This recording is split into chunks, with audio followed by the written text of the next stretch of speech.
বন্ধুরা, তোমাদের কাছে চলে এসেছি আর একটা রেসিপি নিয়ে। তা আমরা এখানে সজনের ডাঁটা নিয়ে নিয়েছি, মিষ্টি আলু নিয়ে নিয়েছি, আর এমনি আলু নিয়ে নিয়েছি। তা ডাঁটা আলু মিষ্টি আলু দিয়ে পোস্ত করব। তা চলো আমি ডাঁটাগুলো কেটে নিই। তো মিষ্টি আলু আর এমনি আলু দিয়ে ডাঁটা দিয়ে পোস্ত করলে দারুণ লাগে খেতে।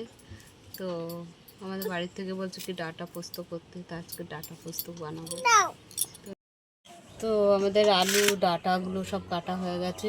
তা মিক্সির মধ্যে আমরা নিয়ে নিয়েছি। বাটির মধ্যে আদা, চালমগজ, পোস্ত, তিল নিয়ে নিয়েছি, টমেটোও দিয়ে দিলাম, কাঁচা লঙ্কাও দিয়ে দিলাম। ওটা ধরে গেছে, কড়াতে তেল দিয়ে দিচ্ছি, একটা শুকনো লঙ্কা দিয়ে দিলাম ছিঁড়ে, গোটা জিরে দিয়ে দিলাম। তেলটা আমাদের খুব জোরসে জ্বলছে। ডাঁটা আলু,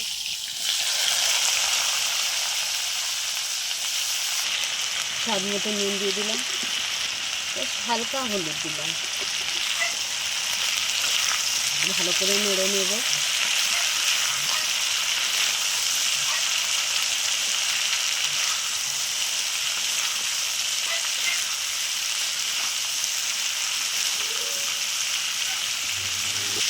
তো এখানে পোস্ত, চালমগজ, তিল, টমেটো, কাঁচা লঙ্কা দিয়ে দিলাম,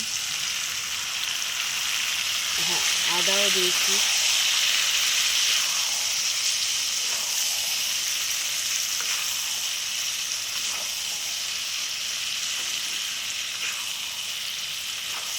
আমাদের এরকম পোস্তটা সবাই খেতে খুবই ভালোবাসে।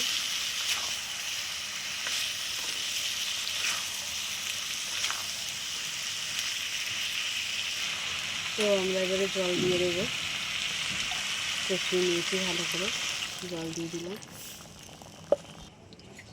তো জল দিয়ে দিয়েছি, এবার আমি ভালো করে জাল দিয়ে নেব।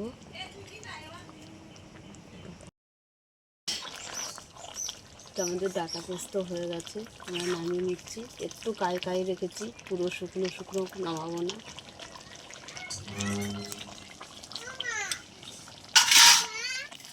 না, তো নামিয়ে নিলাম।